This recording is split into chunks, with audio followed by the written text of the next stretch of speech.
Do these faithfuls have any hope of pulling out a win on the Traitors Season 4? Do any of these couples have a shot in hell at a successful marriage?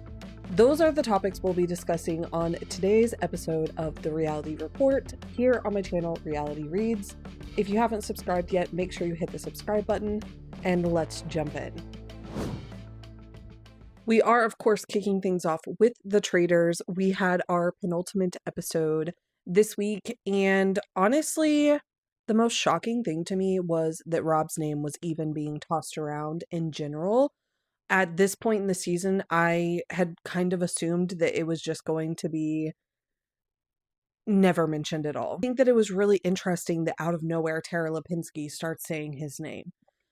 I am kind of wondering, the more I've had time to sit on this, like, had she been thinking that for a while, or was this just more so of a setup to take heat off of her and Johnny? Because I feel like she just kind of picked a name that was like, no one's ever said this name before. Let me run with this. And then she completely backed off at the round table. I don't know. Watched my episode last week. I did say that like Kristen and Natalie were the only options of people to do that first murder in this week's episode. They had to get one of the two of them out. And so I was not surprised, shocked, or disappointed in the fact that they murdered Kristen.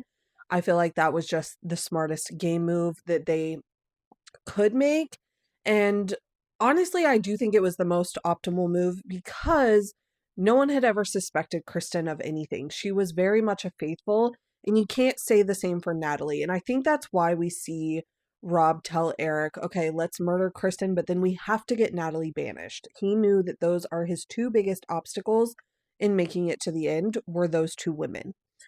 What I think is interesting is that he was able to quickly like turn things around on Natalie and get her banished.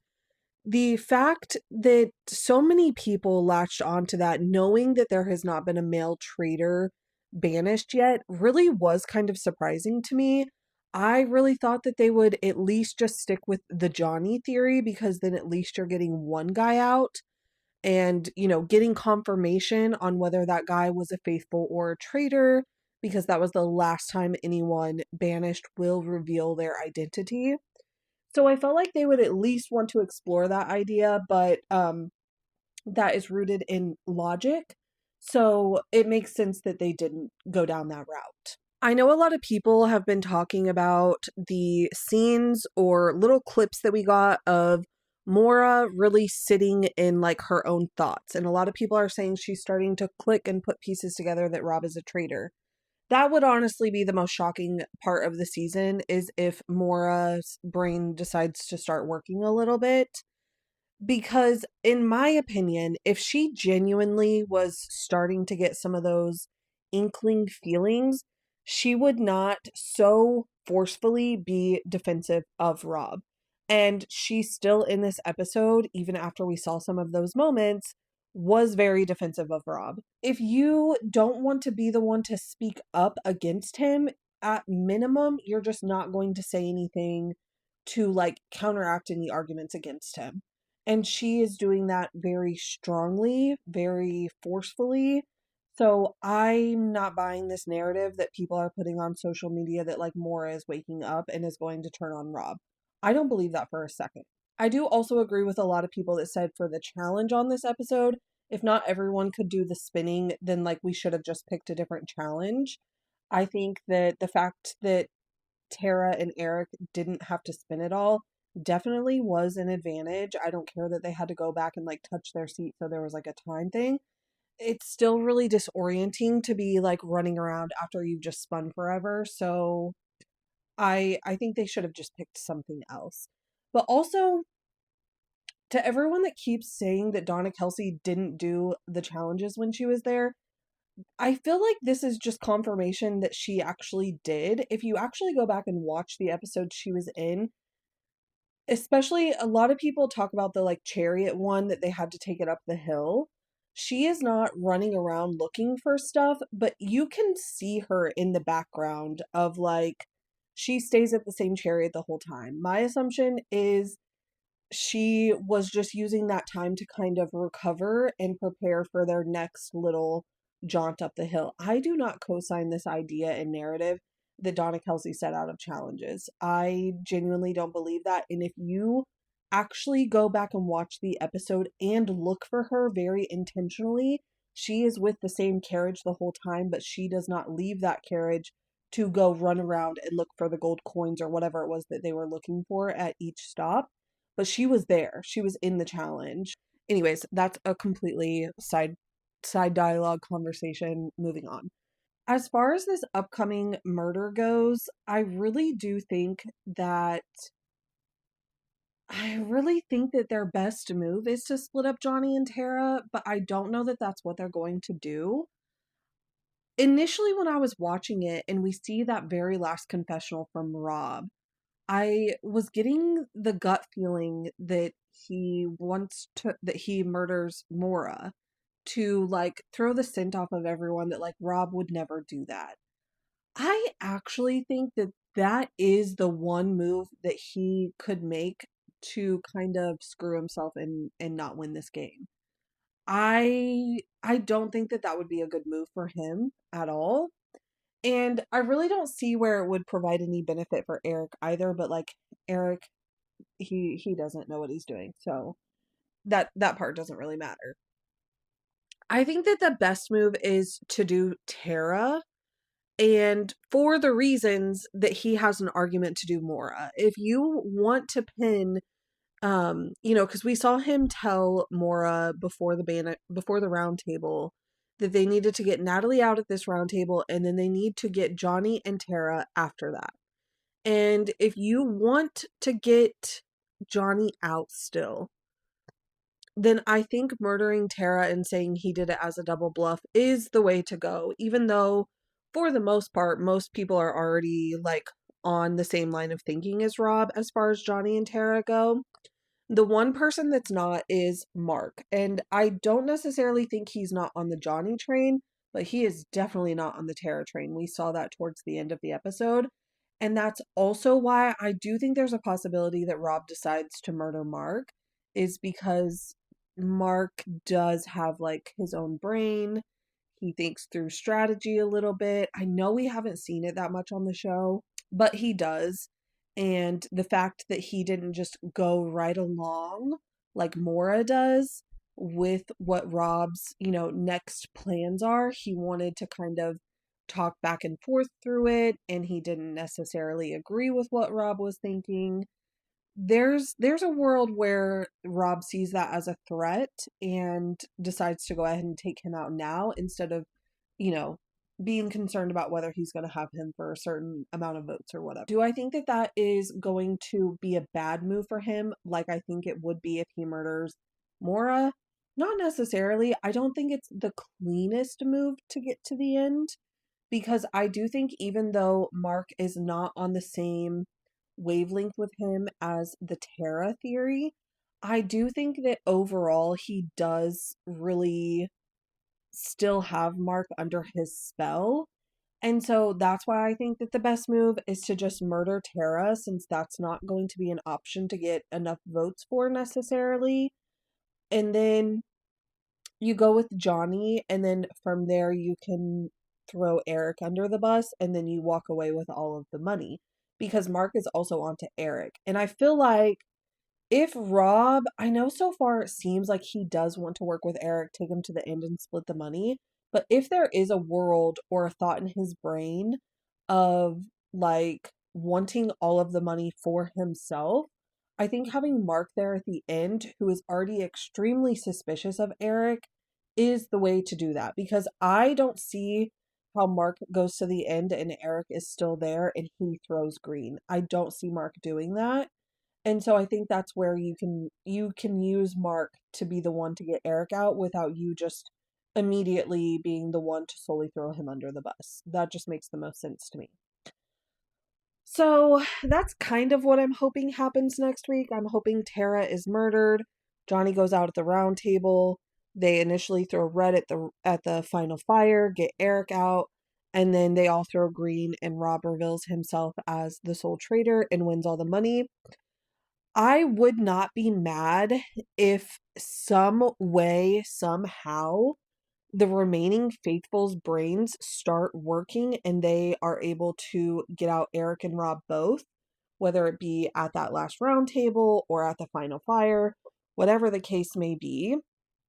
However, I think that the chances of that happening are low. What I will be very disappointed in, very mad in, would immediately turn off my television and not watch the reunion is if somehow Eric becomes the sole traitor to win. I don't see that how that's going to happen, but I mean, crazier things have happened. So I'm just putting it out there that if Eric somehow wins this game by himself, I don't care if him and Rob win it together. That I'm fine with. It's whatever. It's still a traitor's win. But if Eric wins this game alone as a sole traitor, I'm out. You won't hear from me for 5 to 7 business days because that would be a terrible ending to this season. Move on to season 10 of Love is Blind, and honestly, I have been convinced to watch Survivor season 50 by Reality Alley, Heavy Crown Network, and Brittany Haynes. So I will be tuning in for those.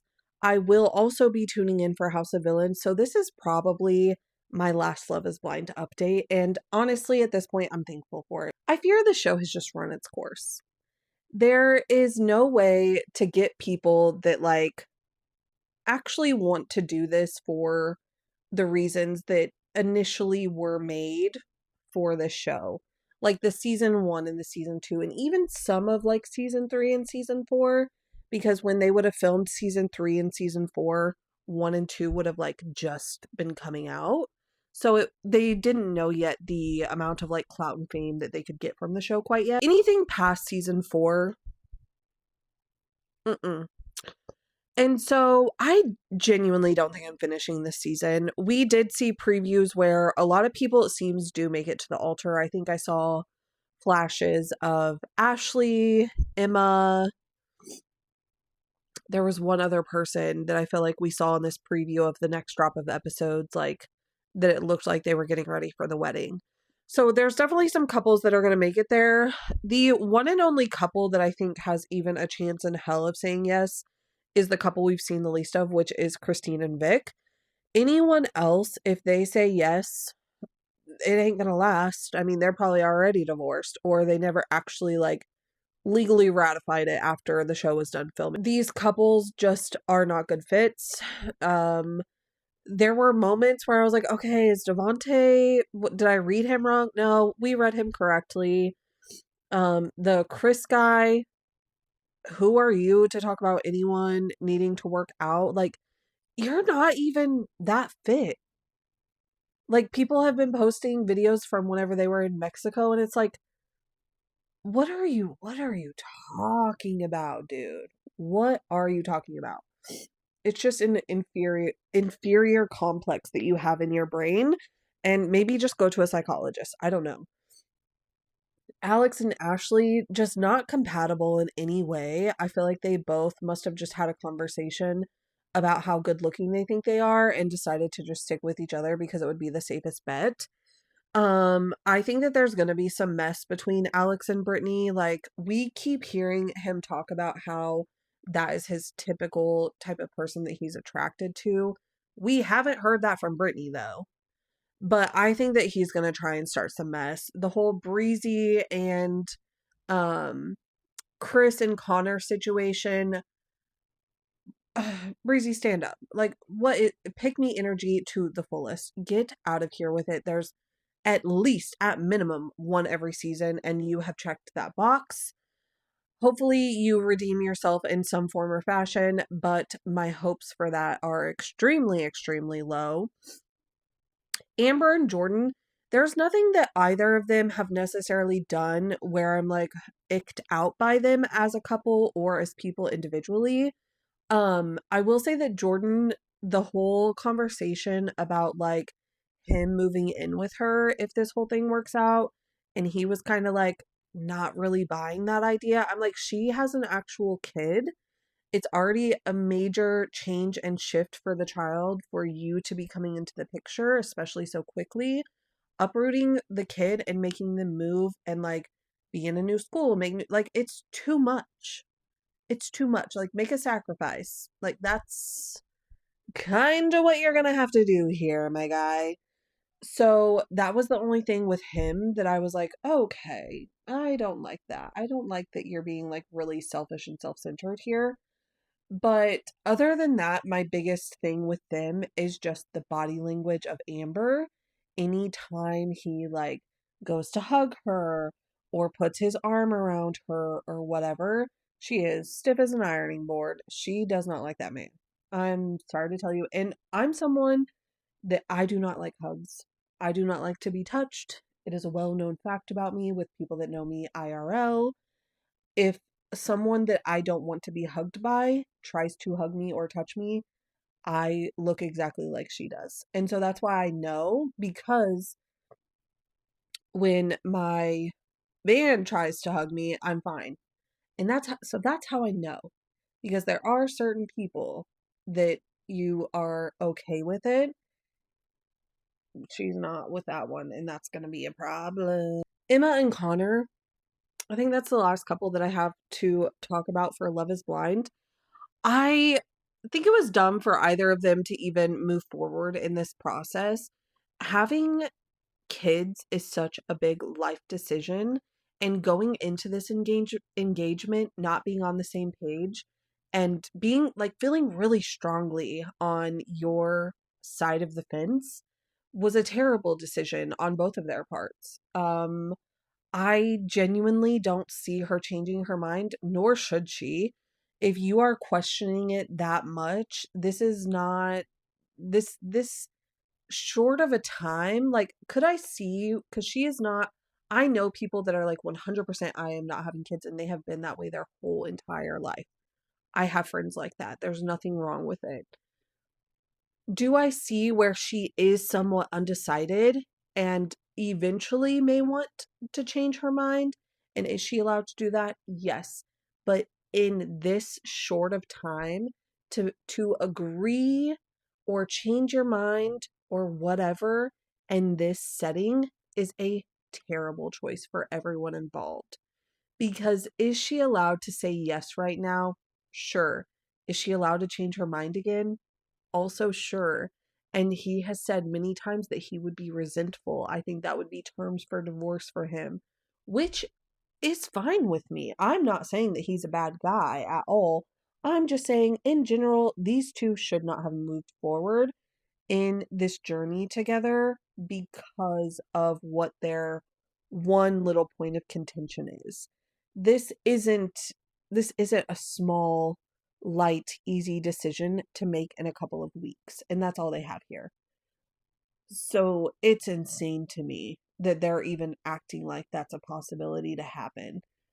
Like I said, I think she was one of the ones that we see in the preview with the dress on, getting ready for the wedding and whatnot.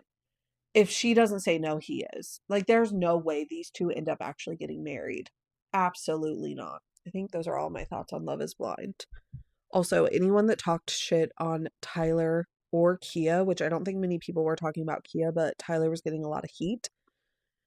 Go watch them on 80s podcast. Y'all owe those girls an apology. You fell for the Netflix editing once again. Once again, when will y'all learn your lesson?